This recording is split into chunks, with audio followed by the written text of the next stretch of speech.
नमस्कार दोस्तों, आशा करता हूँ आप सभी बहुत अच्छे होंगे। मैं भी अच्छा हूँ। स्वागत है आप सभी का मेरे YouTube चैनल सच कहूँगा मैं। मेरा नाम है सुशील यादव। आज हम बात करने वाले हैं दोस्तों एक कद्दावर नेता, बहुत ही सीनियर लीडर लाल कृष्ण आडवाणी जी की। एक ऐसा इंसान जो प्रधानमंत्री हो सकता था, एक ऐसा इंसान जो संघ की पसंद था, एक ऐसा इंसान जो बीजेपी का अध्यक्ष बना, एक ऐसा इंसान जिसने प्रधानमंत्री के पद को छोड़ दिया, एक ऐसा इंसान जो विवादों में भी रहा। 2004 में दोस्तों अटल बिहारी वाजपेयी ने सारे पदों को छोड़ दिया था। उसके बाद बोले थे कि पार्टी को अब लाल कृष्ण आडवाणी देखेंगे। फिर 2013 में लाल कृष्ण आडवाणी ने सारे पदों को छोड़ दिया था। वो मार्गदर्शक बन गए थे बीजेपी के। लाल कृष्ण आडवाणी बहुत बड़े पॉलिटिशियन हैं, इंडियन पॉलिटिशियन हैं, जो कि 7th डिप्टी प्राइम मिनिस्टर रहे। डिप्टी प्राइम मिनिस्टर कोई ऐसा पद नहीं होता है, बस ये एक ऐसी चीज़ है कि नंबर 2 की पोजीशन है पार्टी में। ये रहता है कि ये नंबर 2 की पोजीशन पर हैं पार्टी के अंदर, क्योंकि जब अटल बिहारी वाजपेयी प्रधानमंत्री बने तो संघ की तरफ से बहुत ज़्यादा प्रेशर आ रहा था, तो इसीलिए लाल कृष्ण आडवाणी को डिप्टी प्राइम मिनिस्टर बनाया गया। 2002 से 2004 तक लोकसभा से ये एमपी रहे हैं दोस्तों, और संघ के बहुत बड़े प्रचारक रहे हैं। आज अगर हम बीजेपी के बहुत बड़े बड़े लीडर देखें तो वो आरएसएस से ही निकल कर आए हैं, चाहे वो अटल बिहारी वाजपेयी हों, चाहे वो मोदी जी हों, चाहे वो लाल कृष्ण आडवाणी हों। तो पहले ये संघ से जुड़े, फिर संघ ने जब इनका काम देखा तो इनको आगे किया। 8 नवंबर 1927 को इनका जन्म हुआ था दोस्तों कराची में।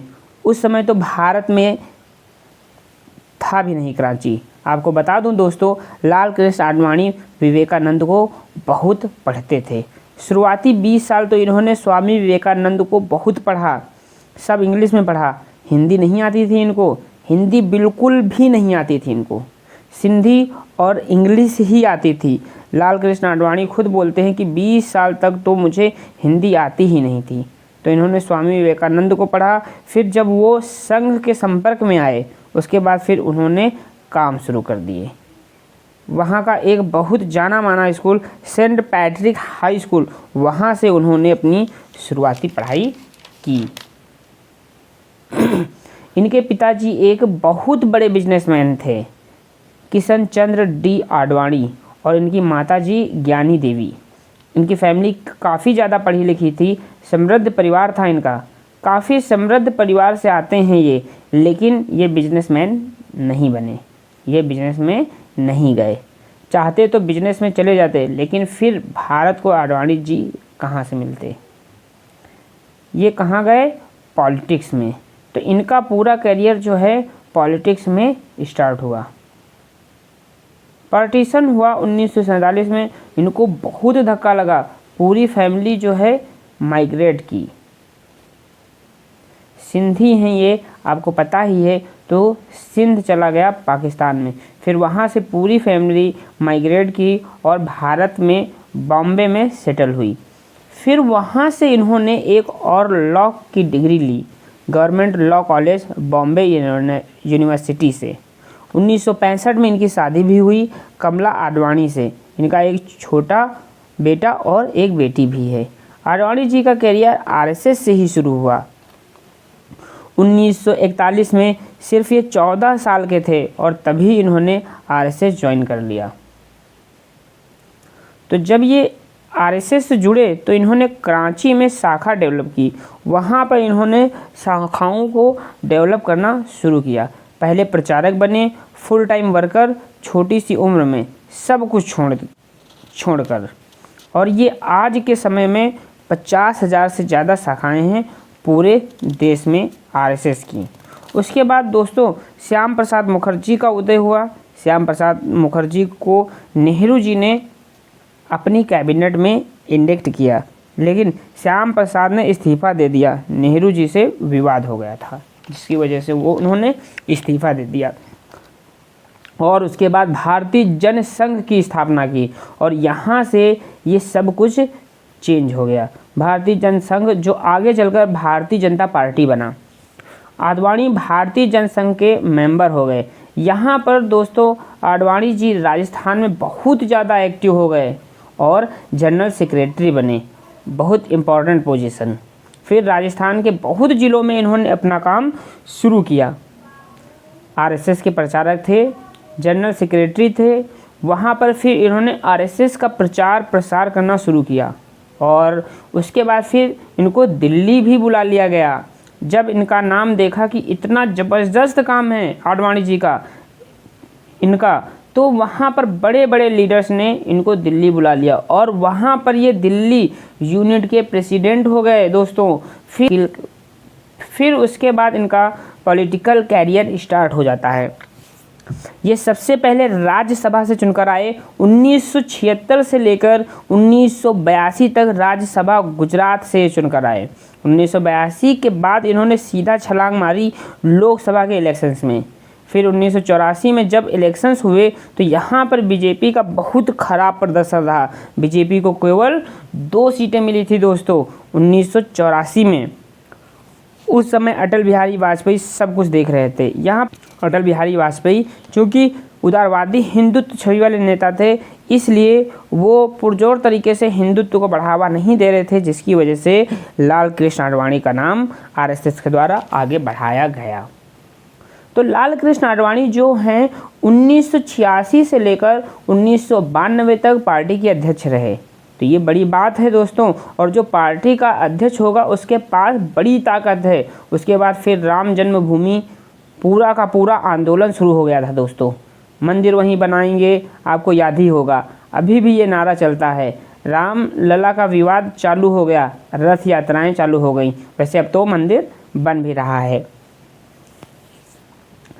यहाँ पर राम रथ यात्रा जो है सोमनाथ गुजरात से शुरू की थी 25 सितंबर 1990, जो कि बहुत से राज्यों से गुजरकर यूपी अयोध्या में पहुँचना था। बिहार में जहाँ पर लालू ने उस रथ यात्रा को रोक लिया था जिसमें आडवाणी सवार थे। राम रथ यात्रा थी उसको उत्तर प्रदेश से होते हुए अयोध्या पहुँचना था, लेकिन जब ये यात्रा बिहार पहुँचती है तो लालू ने इस यात्रा को रोक दिया था। आडवाणी पूरी रथ यात्रा को लीड कर रहे थे और गुजरात में जो भी अरेंजमेंट थे वो नरेंद्र मोदी ने करवाए थे। तो नरेंद्र मोदी से बहुत इम्प्रेस हुए थे लाल कृष्ण आडवाणी। लेकिन बाद में लाल कृष्ण आडवाणी के साथ में क्या हुआ वो आप सभी को पता है, खैर हम उस पर नहीं आएंगे। तो वहाँ पर बहुत सी रथ यात्राएं राम जन्मभूमि को लेकर शुरू हो गई थीं, जिसकी वजह से 1989 में सीटें 2 से बढ़कर 86 हो गई थी। राम जन्मभूमि काम कर गया था। इनका जो लाल कृष्ण आडवाणी का एजेंडा था राम जन्मभूमि, वो काम कर दिया था। भाजपा को 2 सीटों से बढ़ाकर 86 सीटों पर ले आई थी। अब दोस्तों 1984 से लेकर 1989 तक एक और चीज़ हुई, जहाँ पर राजीव गांधी जो थे उनकी एंट्री होती है पॉलिटिक्स में। 1984 में कांग्रेस को बहुमत मिली। अब इन 5 सालों में राजीव गांधी कभी मुस्लिमों की तरफ जाएं, कभी हिंदुओं की तरफ जाएं। तो ये जो राजीव गांधी का डबल कैरेक्टर था ये किसी को समझ नहीं आ रहा था, क्योंकि ये कभी हिंदुओं की तारीफ करते थे, कभी हिंदुओं की तरफ जाते थे और कभी मुसलमानों की तरफ जाते थे। यहाँ पर राजीव गांधी दोनों को खुश करना चाह रहे थे। तो यहाँ पर तुष्टीकरण की राजनीति शुरू हो गई थी, जो कि बहुत ही हानिकारक है दोस्तों। तो यहाँ पर सारी पार्टियाँ यही कर रही थी। तो बीजेपी ने यहाँ पर अपने आप को बड़ा राम भक्त साबित किया। राजीव गांधी ने राम मंदिर का ताला खुलवा दिया था। इधर शाह बानो केस को पूरा पलट दिया था। तो मुस्लिमों को भी खुश करने की कोशिश की और हिंदुओं को भी खुश करने की कोशिश की। लेकिन बीजेपी जो थी यहाँ पर हीरो बनकर उभरी, वो अपने आप को बड़ा राम भक्त साबित कर पाई। तो 1989 के चुनाव में 86 सीटें मिली और इसका बहुत बड़ा श्रेय लाल कृष्ण आडवाणी को जाता है। अटल बिहारी वाजपेयी धीमे धीमे साइड में होते जा रहे थे, बहुत लोग उनसे नाराज़ भी थे। तो यहाँ पर दोस्तों ये भी अटकलें शुरू हो गई थी कि अटल बिहारी वाजपेयी पार्टी छोड़ दें और कहीं और शामिल हो जाएं, किसी और पार्टी को ज्वाइन कर लें।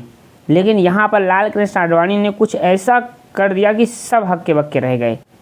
बम्बई में मीटिंग थी दोस्तों, यहाँ पे कार्यकारिणी बैठक थी, बीजेपी के बड़े बड़े नेता आए थे, बड़ी बड़ी स्ट्रेटजीज पे डिस्कशन करना था।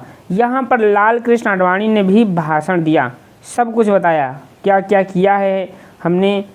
लेकिन आखिरी में लाल कृष्ण आडवाणी ने बोला कि इस बार एक नारा चल रहा है, अब की बारी अटल बिहारी। वो तो प्रधानमंत्री के दावेदार अटल बिहारी वाजपेयी होंगे, जो हम इलेक्शन लड़ेंगे 1996 के। तो दोस्तों यहाँ पर सब हक्के बक्के रह गए, क्योंकि ये था ही नहीं कि लाल कृष्ण आडवाणी कुछ ऐसा घोषणा कर देंगे। आप सोच सकते हैं आडवाणी के पास सब कुछ है, उसके बाद भी उन्होंने प्रधानमंत्री के लिए अटल बिहारी वाजपेयी का नाम आगे कर दिया। तो अटल बिहारी वाजपेयी को खुद भी विश्वास नहीं हो रहा था कि ऐसे कैसे हो गया। तो बाद में अटल बिहारी वाजपेयी ने पूछा, तुमने ऐसा क्यों किया, एक बार पूछना तो चाहिए था मुझसे। आडवाणी ने बोला, अगर मैं आपसे पूछता तो आप कभी भी राजी नहीं होते। आरएसएस काफ़ी गुस्सा हो गई। गोविंदाचार्य आए तंतनाते हुए आडवाणी जी के पास कि ये क्या कर दिया, ये तुमको नहीं करना था, आरएसएस से पूछना चाहिए था, बाकी सबसे परमिशन लेनी चाहिए थी। तब आडवाणी जी ने बोला कि कोई भी राजी नहीं होता। दोस्तों इसके दो रीज़न हैं। एक तो आडवाणी जी खुद बोलते कि मैं एक ऑर्गेनाइजेशन मैन हूँ, मुझे पता है कि मैं संगठन को कैसे चला सकता हूँ। ये एक अच्छे स्पीकर नहीं थे। लेकिन अटल बिहारी क्या बोलते थे, ज़बरदस्त। तो अटल बिहारी वाजपेयी हर किसी को कन्विंस कर लेते थे। फिर उन्होंने साबित करके भी दिखा दिया। 2004 तक उन्होंने सरकार बनाई।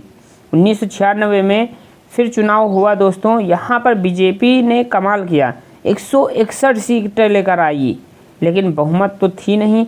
उसके बाद फिर वही गठजोड़ की सरकार, 13 दिन की सरकार बनी। तो 1996 से लेकर 1998 तक 3 प्रधानमंत्री आए, 3 प्रधानमंत्री गए। 1998 के बाद स्टेबल सरकार आई जब इलेक्शन हुए और बीजेपी को 182 सीटें मिली और उसके बाद फिर वो 13 महीने तक चली। फिर 1999 से लेकर 2004 तक सकुशल जो है सरकार चली। आडवाणी जी बहुत कॉन्फिडेंट थे और उनको फिर जीत भी मिली। आडवाणी जी का कमाल का रोल था यहाँ पर दोस्तों।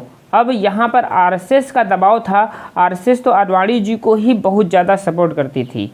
यहाँ पर आडवाणी जी को होम मिनिस्टर की पोजीशन दी गई थी, जो सबसे बड़ी पोस्ट होती है प्राइम मिनिस्टर के बाद।